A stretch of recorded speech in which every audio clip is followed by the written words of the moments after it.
Hello everyone, this is Adam Meister, the BitcoinMeister, to Disrupt Meister. Remember to subscribe to this channel, like this video, share this video, check out the notes section below. Keep coming back. We may post a new video here every day. Sorry I've been too busy to reply to most people over email and in the comments section. I'm going to get to you soon. I'm really sorry. There's a big delay. I've been doing a lot of family stuff on this Hanukkah.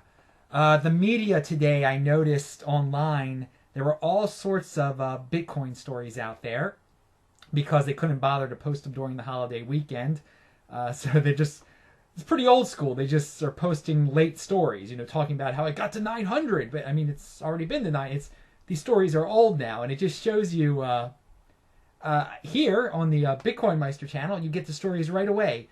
And so I recommend you go to YouTube if you want some Bitcoin stories. Come to this channel, you'll get them, because people are still doing it old school. And if you're dealing with Bitcoin, you can't be old school. You gotta put it out there immediately. Just because there's a holiday or you have to, it doesn't mean that the news stops. That $900 didn't first happen on Monday. It happened a while ago now. So anyway, Forbes was one of the organizations that came out with a news story now that it's no longer the 25th, and their article, it's a really bad article on a lot of different levels, and I will link to it below. They're trying to say that the price jump, that we should thank the leaders of India and Venezuela. Bitcoin investors should send a thank you note to India's Modi and Venezuela's Maduro, or Maduro if you want to pretend you're Hispanic. So, first off, I mean, what's going on in India is not causing that many people to get their hands on Bitcoin. I mean, there's obviously a spike in demand, but there's just not that much Bitcoin in India.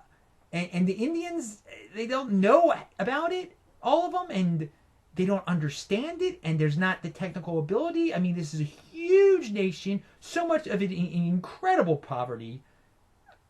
It's just, people are trying to come up with easy solutions. Same with Venezuela. They have a lot of larger problems, and there's just not a lot of people that have the technical ability to get the Bitcoin, and if they did, they'd be out of the country. I mean, and it's not that big of a population anyway. People are looking for really easy, simple explanations to why there was a Bitcoin hike, so they can write an article about it. So why not pick an easy thing like Venezuela and India? And again, the situations there are horrible. And let me get to that. Now, and we'll get to that in a second, sorry. Now, besides the guy not being on the ground in these countries, like he should be, I mean, and I know from experience that on the ground in Zimbabwe, that in the news media in America and the West, people make up all sorts of theoretical generalizations about Zimbabwe that sound great. Like, Zimbabwe is about to adopt Bitcoin because of their dollar shortage, because they had experienced hyperinflation before. Now they don't have their own currency. They're using a dollar, blah, blah, blah, blah, blah, blah, blah. And it's so much different on the ground. It's not that easy for people in a new country that have all sorts of various limitations and lack of understanding of Bitcoin, lack of money, obviously, to just snap, say, hey, we're Bitcoin ready. It's just not that easy. You need to be on but there's so many, and you've watched my videos about Zimbabwe, and I've explained some of the things that are going down. And not that Zimbabwe and Venezuela, and India don't have a lot of potential for Bitcoin. My God, they have a tremendous potential. But you got to get people on the ground there that are going to bring in technology, that are going to be patient, going to be able to teach people. I mean, there's one Bitcoin exchange in Zimbabwe now, and they're doing a lot of the work. God bless them. But I mean, that's just a small thing. And in these other countries, some would say India is not even as advanced. Their ecosystem is not as advanced as Zimbabwe, from what I can tell, really. And you watch that guy Giant's videos. He doesn't mention Bitcoin, but he mentions all the horrible problems in India. I mean, India is not influencing the Bitcoin price. So, again, and I just want to urge all the people, if anyone's watching from those countries, get your hands on Bitcoin. Yeah, this is not to discourage you from getting Bitcoin. I'm just making a comment that you guys aren't influencing the price. I mean, even though it costs a lot of money to get Bitcoin in your country right now, that's not boosting up the price in the Western world to $900. So try to get your hands on some Bitcoin. Just, you will be ahead. You won't be stuck in the old paradigm when everybody else in your country is waiting in line still. You're going to be in better shape than many people in the West. All right. But going back to the article, the Forbes article, they say the leaders of India and Venezuela had legitimate reasons to make certain paper money illegal. And that's what happened. And we've discussed the India aspect, how they just said, no more whatever bills in India. It was horrible. And that is just horrible. To say these people had legitimate reasons? It's total... They didn't have legitimate reasons to cut off the paper money. I mean, it's total status worship. Total. On this author's part, to say these so-called leaders, I mean, they had no excuse, no legitimate excuse other than sociopathic power grabs that only hurt their people. So there's no logic. There's no logic in these leaders' minds behind what they did. No honorable logic, at least. It was just to either consolidate power, to get their friends richer, to put off the inevitable in Venezuela. This is not legit. It's not legitimate. That's not legitimate. I mean, legitimate is something. There's honor behind legitimacy. This author, just read the article. I will link to the article below. Not, in a sense, at least he's giving Forbes is giving Bitcoin some attention, but he's also legitimizing state worship, and the state is not God. And that is something to remember at this time of year, no matter what religion you are, no matter how you celebrate whatever. If you're an atheist, don't treat your country's leaders or as godlike figures, because you end up in horrible situations. And Bitcoin is a tool to break the illusion that the state and its horrible leaders are some godlike entities. God forbid people think that these man-made entities should have some type of rule over us, that like an unexplainable force, a figure that we cannot, like God.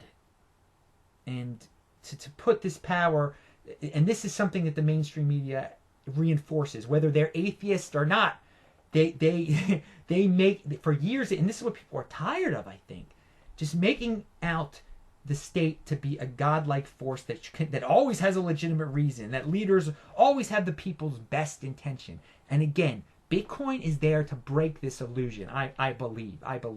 And and I think some people didn't like that I said alt-right the other day. My definition of alt-right is just alternative media, really. I know some people are like, oh, alt-right is racist. Well, you know what? They are racist people in the alt-right. Of course.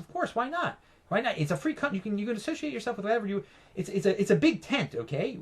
But the alternative media is a force that is not here to reinforce the old paradigms, the old things that people have just been brainwashed with, that the leaders should not be questioned, that there's just a left and a right, a good and a bad, And again, some of the people in this alternative media worship Trump a little bit too much too. Okay, he is not a godlike figure. He is not the Messiah. He is not the Moshiach. He's not going to say, you can't put all your eggs in one person. Again, decentralize everything, people. Once everything starts getting centralized and pushed to the top of the pyramid there, you make something out to be godlike and unquestionable. And then that force goes after your freedom of religion, your freedom of money. And again, that is why I raged against Fidel Castro and the communists. I mean, again, it's a consolidation of power, and it's making the state into a godlike figure. And that is what Castro and communists have done, and all sorts of other political parties. Nazis, all sides of the spectrum have done things. Okay, I've gone off on a tangent here, but I'm a little... Forbes got me on this tangent. Anyway, we're still early on in the Bitcoin revolution. I keep saying this. There was a guy on my channel recently who asked a great question. How do I buy Bitcoin? And this is a person who's an American.